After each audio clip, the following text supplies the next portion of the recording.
October will be here up next, so stick around. We'll be right back.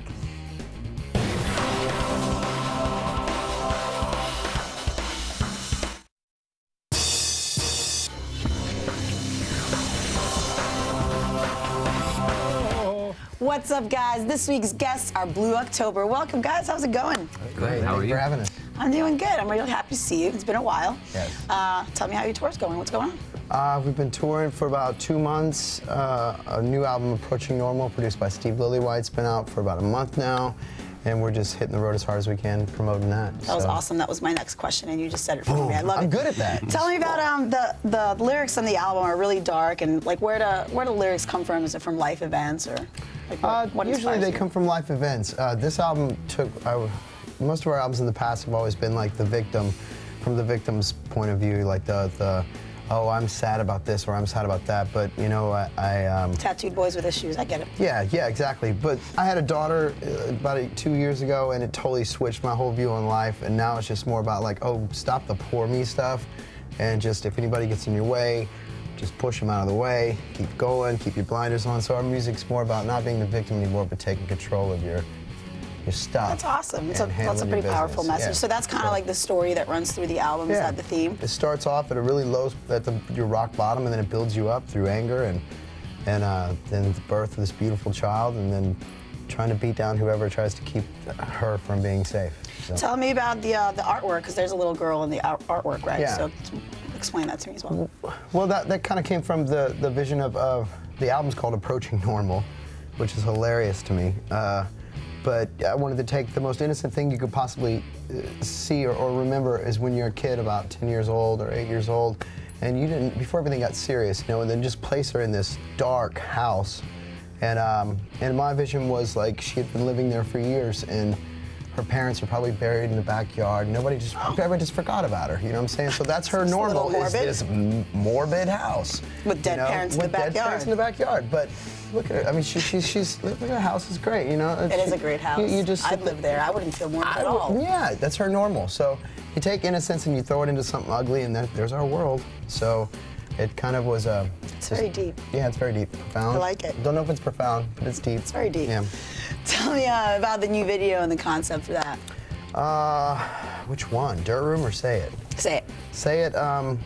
We have always done videos where we tell like a story in it, and we're very theatrical kind of people. And this time Kevin Kerslake really gave us a chance to just shine musically, each band member, and just kind of give a personal side to each person as they're on stage and what that side of our life is, because all we do is tour and tour and tour. So that's all we know really is our families and then touring. Sure. So it was. I mean, what would you say that's about it? Yeah, you know, the jam and the playing together, the being together, and you, like you said, you never really see that side. You always have like a script or something. And this time it was the organics of it all. You know, putting life and that's awesome. music So it sounds together. like you guys had a really good time doing Yeah, it was your awesome. thing. It was amazing. I love it. Yeah. It's time to check out their new video. Here's Say It from Blue October. Welcome back. I'm talking with the guys from Blue October, and we were just discussing tattoos. So show me your favorite one and explain to me what it means. My daughter, birth of my daughter. This too shall pass, which means all that the everything is going to be okay. It's a very optimistic attitude you got going on there. That's right. I try. I like it. I like it. I have my grandfather's cattle brand on my back, but I won't show you that. Cattle brand? Yeah, he was a cattle farmer in Oklahoma. Do you have a real branding? That would have been I have a badass. piece of wood with it seared on the wood. And my uncle still farms up there, so yeah, the brand still exists. That's very Texan of you. It's Cool. very Texas. I just have this. It's my favorite. I have 3, but this is the best one. My wife and I. It's just something between my wife and I about being gone and coming back home. And That's awesome. yeah. So there it is. I got a romantic side. Yeah. I have my daughter as well. What's her name? Avery Grace. Wraps around. I'm gonna have a baby just so I could put her name on me. Yeah, exactly. That's awesome. Well, we love ink. I love ink, and thank you for sharing yours with mine. And we gotta take a quick break, but stay tuned for more with Blue October right after this.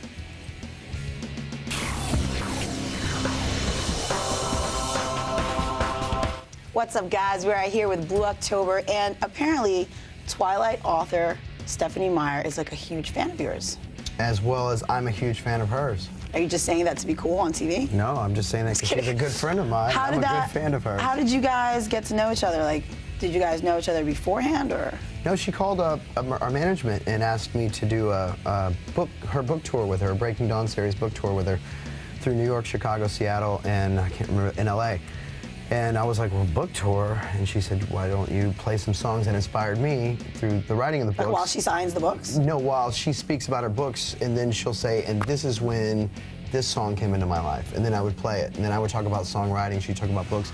And I thought it was like this little bitty thing. I get there, there's like 5,000 kids, and I'm like, oh my Lord. So it was quite an honor, and she's helped me out so much just by introducing me to this whole brand new side of an audience. And wow, that's awesome. As a literary writer, it was just such an honor to have her ask me to do that. That's awesome. That's really fun. Yeah. What would you guys say are your musical inspirations? Like since you were kids, like what made you do what you're doing now? Smith. You gotta all join in on this one, guys. Seriously. Yeah. A lot of classical composers really love the depth in their music, and as you get into later on in life, I was a real big Depeche Mode fan. Yeah, I know, me too. I've gone from, 80s hair metal all the way through blues. Now I'm kind of in jazz and stuff like that. Cool. I grew up listening to everything, but these two guys are the ones that got me into playing music, just like watching really? and hanging out with them. They invited and I said yes. You should give them an award. Oh, he does. Get an award. That sounds really disturbing and gross. He's my brother. So I'm not gonna go there. I've got a special reward. He rewards me all the time. I grew up on Motown. I grew up in Michigan, so it's kind of unavoidable. But Right on. Stevie Wonder, Herbie Hancock. Well, there you go. That's very, very eclectic little mix you guys got there. Unfortunately, we're out of time with Blogtober. Keep an eye out for Say It in the future. Now, here's your next video. New Green Day, Know Your Enemy at number 6. Thank you, guys. Thank you very much. Appreciate it.